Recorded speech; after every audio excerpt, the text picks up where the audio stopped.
Well, it's a great privilege to be asked to give a small presentation today to celebrate the life of Irving Gottesman. I first met Irv in London at a dinner party, but really first got to know him in St. Louis, Missouri in 1981, and that's probably before a lot of you in this room were born.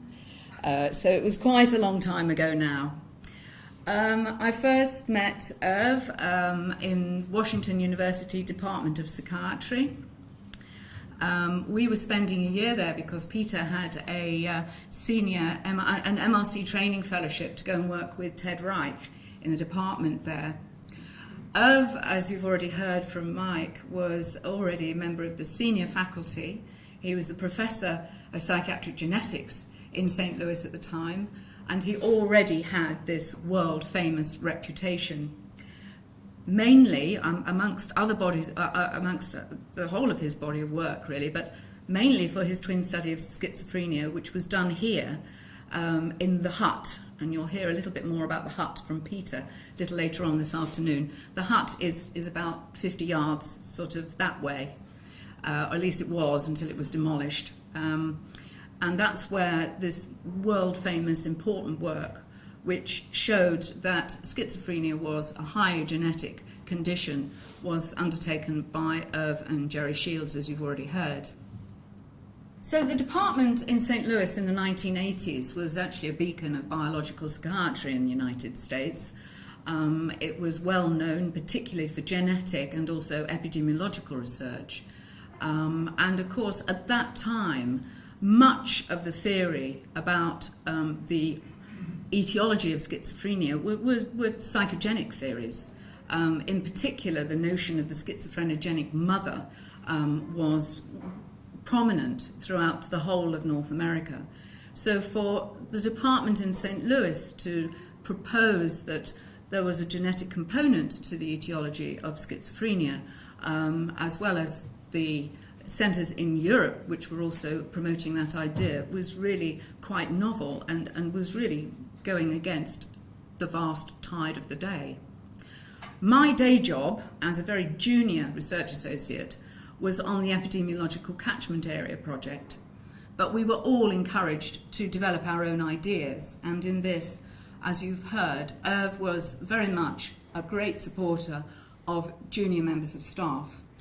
And although, as you've also heard, he could be quite scathing, particularly with senior colleagues who he disagreed with, he was always extremely supportive of juniors. Now, at that time, the definition of schizophrenia was very variable. In Europe, we had a fairly narrow view of the disorder, but in North America, there was an extremely broad view of schizophrenia. In London, in particular, and elsewhere in the United Kingdom, diagnostic practice was very much influenced by the specific criteria of Schneider. And the presence of any one of these very specific items of psychopathology meant that you could make a diagnosis of schizophrenia. Now, this didn't pertain in North America. And in fact, it was shown in a number of studies during the 1960s that there were great issues of reliability. It was very poor. I mean, the individuals who were termed as schizophrenic in North America were very different to people who were diagnosed as such in the UK and in mainland Europe. The issues of reliability were resolved by using operational definitions to diagnose the disorder. But this meant that there were then many competing definitions. And so this very unreliable mess of diagnostic practice was replaced by what was called a babble of confusion by Kendall and Brockington. Now, of course, you can have reliable diagnoses without them being valid. You can't really have valid diagnoses that are unreliable. So after we have got reliable diagnoses, we need to be able to validate these diagnoses.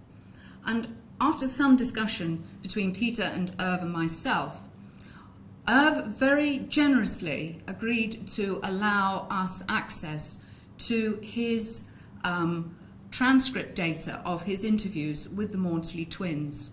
And we used this as a way of indirectly validating the operational criteria, a number of different operational criteria. Now, at that time, there were many competing systems. In 1980, the Diagnostic and Statistical Manual of the American Psychiatric Association was published for the first time in an operational format. And these have been contributed to by the St. Louis criteria, or otherwise known as the finer criteria, from St. Louis itself, and also from the research diagnostic criteria published by Bob Spitzer and colleagues in New York. So we had all of these different criteria, and what we didn't know was which gave the most genetic definition of schizophrenia.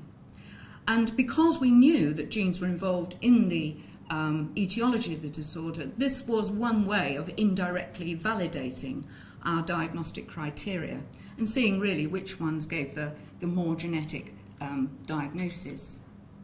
So this is what we found. This was in a paper published in the Archives of General Psychiatry in 1984, and it's the first and only paper that I have ever had that went straight into archives without any revisions whatsoever. This paper was clearly hitting the spot and contained a lot of quite important and at that time quite novel statistics. We were able to calculate heritability because the diagnoses came from Camberwell, where we knew the base rate in the general population of schizophrenia in Camberwell. And this is what we found, and as you can see, the research diagnostic criteria, the finer or St. Louis criteria, and the DSM-3 criteria give quite reasonable heritabilities. But some of the other criteria, such as the Schneider criteria that I mentioned before, gave very poor heritability, I think mainly because they were too restrictive, and the Carpenter criteria also failed to produce anything that appeared to be heritable. So this was one of the first studies that was done, which actually used the fact that schizophrenia is heritable to try and refine our diagnoses. The next thing we did was in 1987, which was not just to look at schizophrenia itself, but also to try and expand the diagnosis by adding in other diagnostic categories from the DSM-3 criteria. And we did this in order to try and maximize heritability. And what we found was that I'm reporting here the maximum MZ-DZ concordance ratio because when you start adding diagnoses into schizophrenia, you can't assume you know what the base rate is in the population in Camberwell. We didn't know what the base rate of affective disorder with mood incongruent delusions was in Camberwell at the time, or schizotypal personality disorder. But we found that we could maximize the concordance ratio by adding in these other disorders to schizophrenia in the twin data. And this gave us a sort of maximum heritability. So it wasn't just the narrow DSM-3 diagnosis of schizophrenia that was the most heritable, but it was schizophrenia plus adding in these other diagnostic categories. If we added more than that, if we added major depression, for example, or paranoid personality disorder, the MZ-DZ concordance ratio fell away again. So again, this was another paper we had in Archives of General Psychiatry at the time. Now, we carried on collaborating over the years. If St. Louis was a sort of bedrock of my academic career, Irv was certainly the heart of that experience. He was a mentor, and he was also an unofficial doctoral supervisor, because that's how he reacted and responded to junior members of staff. He was incredibly generous with his data, with his time, with his personal support, but most of all with his friendship, and that's what I shall miss. Thank you very much.